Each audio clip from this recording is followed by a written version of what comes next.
So I'm proud to be here to hopefully share some of my story and maybe get some more money for these types of programs. So as a military person, I think a lot of us, combat vets, it's kind of the word that I would use is just kind of broken. That when we come back, we don't really integrate very well. We don't really do a very good job. In 2008, I was on a real small base in northern Waziristan, Afghanistan, and we were getting hit by mortar attacks, and I was on 2-3 missions a night. And in June of 2008, I got hit and took the stuff out, frags, and patched me up, and I stayed for another month. And then finally they just told me I needed to go home. So I didn't want to leave because the mission was still going on there. My guys were still there. My buddies were still there. It's kind of a weird thing that none of us really want to leave because it's our family. It's kind of how it becomes. So I was flying back on the airplane. I was getting out. I was boarding the aircraft, going past a couple of our vehicles that were kind of half blown up and kind of messed up because they still had gear on them that we couldn't leave behind. So we needed to bring them back to the States. Walking past these blown up vehicles, kind of mangled, and then walked into about 19 coffins. They were flag draped coffins just sitting there on an airplane. And so I had to sit there right next to these coffins. So I asked the doc for a few Ambien. He gave me a few Ambien, and I kind of zonked out, kind of sitting in the seat. Waking up a couple hours later, and this is a long flight. So waking up a couple hours later, my knees were still, bumping into the flag in front of me. And I looked around and I needed to lay down. I had to sleep. And the only spot for me was kind of laying in between those flags. And talk about waking up to some pretty bad Ambien dreams. So I was waking up to flags, and I was waking up to that kind of, it was just a really weird flight. But this is the way we come home. We come home messed up. We come home in really bad ways. And then suddenly we're thrust into, a day later, I'm walking down Main Street. I don't see a person here in the States that understands what we go through. I don't see a person here in the States that even knows we're in combat or doing anything. So I'm sitting there in these weird dreams, waking up with all these flags, and I'm broken, I'm hurt, all my friends are dead around me. And everybody's walking around here in a daze, just doing their daily chores and drinking their beers and partying on the weekends. This is how we feel when we come back. That's the feeling. It's pretty messed up. And so what do? We go to the VA. And what does the VA do? They give me a bunch of drugs. They give me a bunch of downers and painkillers and everything else. And what does that do? It just puts me into a stupor. And that's what they want, I guess. I don't know. It's easier to control us. It's easier to take care of us. I don't get it.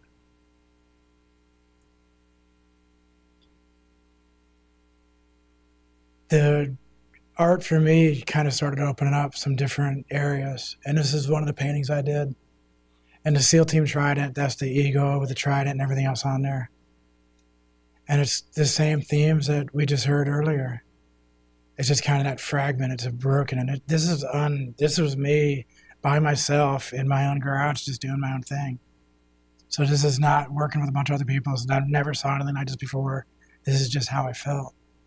And it comes out. And so I stopped taking the painkillers and just started trying to deal with it myself. I stopped taking all the other stuff that they wanted me to take. And this is what I looked like in 2008. That's how I looked back in those days. And so the memory of those days is still pretty thick in my head. And this is, quite a few years later. This is 7 years later. Still remember it. I remember all that stuff. It's still there very, very vividly in my mind. And that broken just kind of crushed. But you started kind of thinking about trying to be better and trying to fix yourself. Because you have to be fixed. When you're looking at yourself and you're messed up, you want to be better. You want to get better. And so there's very few places you can reach out until recently, thanks to some of the programs that are starting to come up now. Non-traditional medicine is just something that is not funded, and so it's hard to find. Non-traditional medicine is not something covered by healthcare plans or the VA or anything else until very, very recently, and is still only partially covered, and it's only in a couple of spots around the country. And this type of medicine saved my life. without me being part of anything. I did it on my own. So I had to grow myself and figure it all out myself because there was nothing else out there. 22 veterans commit suicide per day. 22 veterans a day. Because we have no outlets, we have nobody to look at, we don't have anywhere to go. I sat with 2 psychologists in their offices and I told them stories. And I think they were getting more of a kick out of the stories than they were helping me.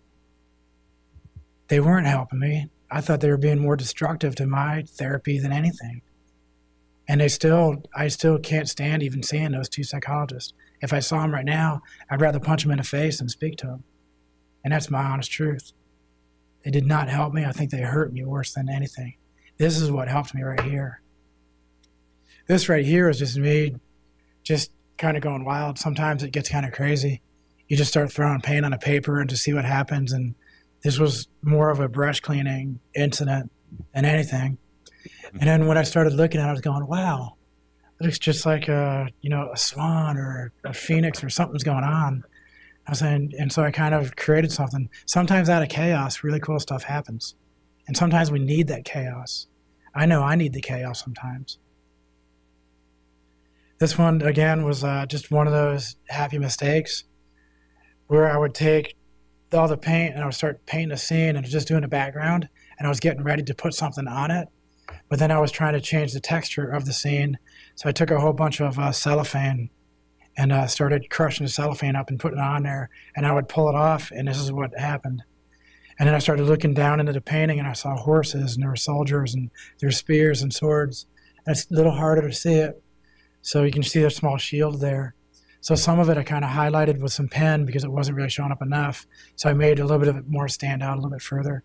But you can see, again, it's just kind of that chaos where something happens. And that kind of might be the inside of your brains. Inside of me is so much turmoil and so much chaos, but there's still something there. And it takes a special vision to be able to see it. And sometimes that special microscope, that glasses to see that really cool stuff, who's got those glasses? I want to find that person. Maybe she's sitting right here. So the battlefield is full of wreckage and ghosts. The chaos lives on from crusades of nil, of nothing. So on the back of all my paintings, I try to put like a poem or something, or just write something about it. And then there's another one of those ones where I was just doing stuff, and it ended up having like 4 different birds with these phoenix and these, it's just flight. And these were not, I highlighted what was already there with the black, just doing a little bit of ink on it. But all those were there, they're present inside the painting without me even really trying too much. And so it was kind of talking to me. And so this was like one of my favorite ones because it was all flames and fire and just craziness. But then you have these, all these birds, these phoenixes trying to take off. And every one of those birds was in there just out of their nothing. It was just me just doing the same thing, crumpled up cellophane. So it's just amazing when you just put a bunch of color on it there and then stick the cellophane on there and pull it off. It's like a really old 1970s motorcycle guy technique. They used to take 2 different colors and put them on motorcycle tanks and then put the cellophane over there and it would pull out the color from underneath. So it's kind of cool. But sometimes just not trying very hard, stuff happens. And then I started kind of digging into this and what was that meaning to me. I'm not really an artist. So I don't know if you can look at all this and say that, am I an artist? Am I not an artist? I don't really think I am. I'm just kind of a creator, and I'm just kind of one of those wacky people that does stuff, and then it just happens. And so when I started trying to do more of the art, this is kind of when I started doing painting and trying to do stuff. Some of the pictures started actually kind of coming out. This is after I kind of had my backgrounds and all that. And the one on the left is just the guard post. And I do a lot of these guard posts because I still think I'm kind of stranded and I'm just kind of there alone on that guard post. And then the right-hand one was, I just call that Lady Valor. It's just a shadow figure just kind of standing there on guard, just always there. So that's what my feet look like after a day of painting. I do bare feet and the paint's going all over the place. And I just thought that was kind of a funny way to finish up. But I'm not totally done, so thank you. So that's kind of what my painting looks like. But the real reason I'm here is because this type of medicine is what can save lives. It's like we do non-traditional, we look at Eastern medicine, we look at art therapy, we look at so many different things that are just not funded. And so we're begging for funds and different groups. I actually started trying to do something called the Healing Grounds when I was down in Florida, and that was about 4 years ago.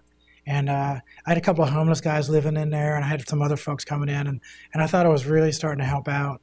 But then I started doing speaking and started doing a lot more things out and about, trying to raise the funds to do other projects and trying to spread that out.